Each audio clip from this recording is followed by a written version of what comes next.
दोस्तों, क्या एक मीम पेज या सोशल मीडिया ट्रेंड सच में देश की सबसे बड़ी पॉलिटिकल पार्टी को हिला सकता है? आजकल इंटरनेट पर एक नया नाम गूंज रहा है, कॉकरोच जनता पार्टी या सीजेपी। इंस्टाग्राम पर रातों रात लाखों फॉलोअर्स, ट्विटर पर ट्रेंडिंग हैशटैग्स और फॉरेन मीडिया में बड़ी बड़ी हेडलाइंस। लोग कह रहे हैं कि ये देश के बेरोजगार युवाओं की आवाज है। लेकिन क्या ये सच में एक जेन्युइन यूथ मूवमेंट है, या फिर रूलिंग पार्टी बीजेपी को टारगेट करने और उसकी साख पर हमला करने के लिए बनाया गया एक नया टूल किट है? आज हम इस वीडियो में सीजेपी की पूरी सच्चाई का पर्दाफाश करेंगे कि कैसे ये पूरे ड्रामा के पीछे बीजेपी पार्टी को एक्सपोज करने का एक बड़ा एजेंडा चल रहा है, जो हमारे देश की यूथ के दिमाग को बिगाड़ रहा है और आम लोगों को एक दूसरे से लड़वा रहा है। चलिए शुरू करते हैं। पहले समझते हैं कि ये पूरा मामला शुरू कहां से हुआ। सुप्रीम कोर्ट की चीफ जस्टिस ने एक हियरिंग के दौरान उन लोगों पर कमेंट की थी जो फेक डिग्रीज के सहारे सिस्टम में घुसने की कोशिश करते हैं। उन्होंने उन्हें एक मेटाफोरिकल वे में कॉकरोच कहा था।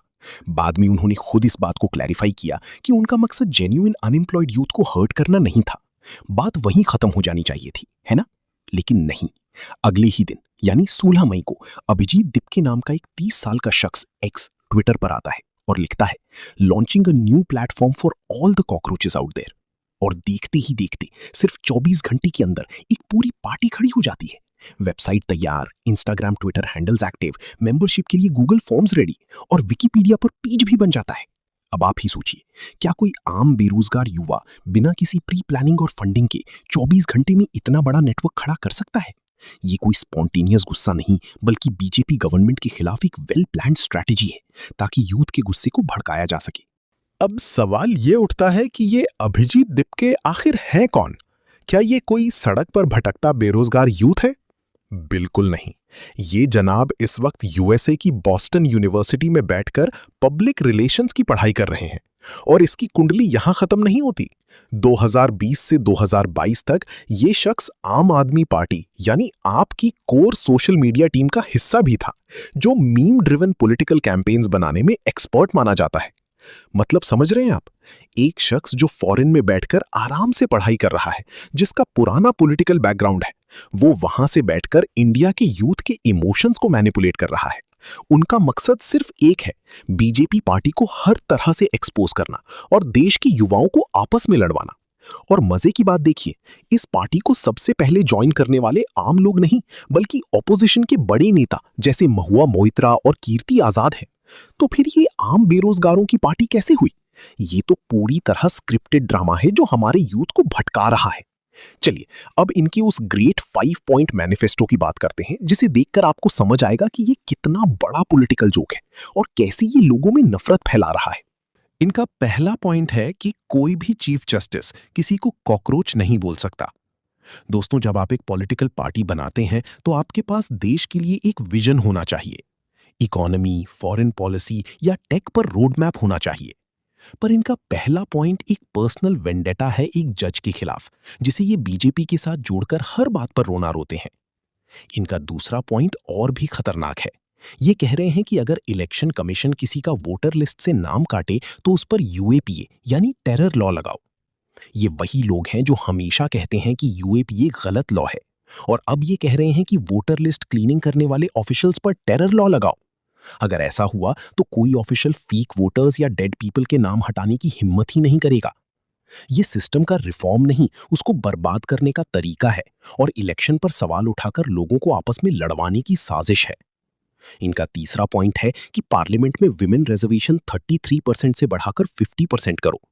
सुनने में अच्छा लगता है, पर जब देश के सामने पेपर लीक और रियल इकोनॉमिक चैलेंजेस हैं, तब इनके पास कोई कॉन्क्रीट सॉल्यूशन नहीं है। बस ऐसे नंबर्स थ्रो करने हैं जो कूल लगते हैं, ताकि यूथ अट्रैक्ट हो सके और गवर्नमेंट के खिलाफ भड़के। इनका चौथा पॉइंट सबसे डेंजरस है कि अडानी और अंबानी के सारे न्यूज चैनल्स बंद करो और लाइसेंस कैंसिल करो। ये पॉइंट सिर्फ उन बड़ी बिजनेसेस को टारगेट करने के लिए है जो इंडिया की जीडीपी को ग्रो कर रहे हैं, क्योंकि इनका डायरेक्ट टारगेट बीजेपी गवर्नमेंट पर अटैक करना है।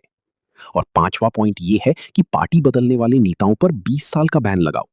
ये पॉइंट उन्होंने तब डाला जब ट्विटर पर एक नेता का टॉपिक ट्रेंड हो रहा था। मतलब इनका मैनिफेस्टो देश का विजन नहीं, बल्कि ट्विटर ट्रेंड्स की एक कॉपी पेस्ट लिस्ट है, जो सिर्फ बीजेपी पार्टी को एक्सपोज करने के लिए डिजाइन की गई है। दोस्तों, इस पूरे तमाशे को आइसोलेटेड मत देखिए। इसके पीछे एक बड़ा इंटरनेशनल पैटर्न है जो हमारे देश की यूथ के फ्यूचर को बिगाड़ रहा है। 2024 में बांग्लादेश में स्टूडेंट मूवमेंट से सरकार गिरी, 2025 में नेपाल में ऐसा ही हुआ और अब 2026 में इंडिया में एक यूथ लेड सैटारिकल मूवमेंट खड़ा किया जा रहा है ताकि बीजेपी सरकार की इमेज को धूल में मिलाया जा सके। अल जजीरा, बीबीसी, सीएनएन जैसे फॉरेन मीडिया इसको ऐसे कवर कर रहे हैं जैसे कोई बड़ा रेवोल्यूशन हो। क्यों? क्योंकि इंडिया आज ग्लोबल स्टेज पर बहुत तेजी से राइज कर रहा है। मोदी जी के फॉरेन टूर से अरबों डॉलर का इन्वेस्टमेंट आ रहा है, एएसएमएल के साथ सेमीकंडक्टर डील हो रही है, एप्पल अपनी मैन्युफैक्चरिंग इंडिया शिफ्ट कर रहा है। कुछ वेस्टर्न पावर्स को ये हजम नहीं हो रहा, इसलिए वो ऐसी मीम पार्टीज को सपोर्ट करके हमारी यूथ का दिमाग खराब कर रहे हैं ताकि हम आपस में ही लड़ते रहें और देश पीछे चला जाए। जो लोग देश बदलना चाहते हैं वो एआई सीख रहे हैं, डेटा एनालिटिक्स सीख रहे हैं, स्टार्टअप्स खड़े कर रहे हैं, और जो लोग सिर्फ फ्रस्ट्रेशन निकालना चाहते हैं या पॉलिटिकल ट्रेंड्स का शिकार हो रहे हैं वो ऐसी मीम पार्टीज का हिस्सा बन रहे हैं। इस सीजेपी जैसे पॉलिटिकल स्टंट्स की शेल्फ लाइफ बहुत कम होती है। 30 जून को जब वोटर लिस्ट क्लीन अप की डेडलाइन निकल जाएगी ये ट्रेंड भी गायब हो जाएगा। इसलिए अपना कीमती समय इन मीम कैंपेन्स में बर्बाद मत कीजिए जो आपको एक दूसरे से लड़वाने के लिए बनाए गए हैं। अपनी स्किल्स को अपग्रेड कीजिए क्योंकि रियल वर्ल्ड में जॉब्स और अपॉर्चुनिटीज रियल स्किल्स से मिलती हैं, ऐसी नफरत फैलाने वाली या पॉलिटिकल एक्सपोज करने वाली फेक पार्टी से नहीं। अगर वीडियो इंफॉर्मेटिव लगी हो तो इसे शेयर कीजिए और चैनल को सब्सक्राइब करना मत भूलिए। जय हिंद।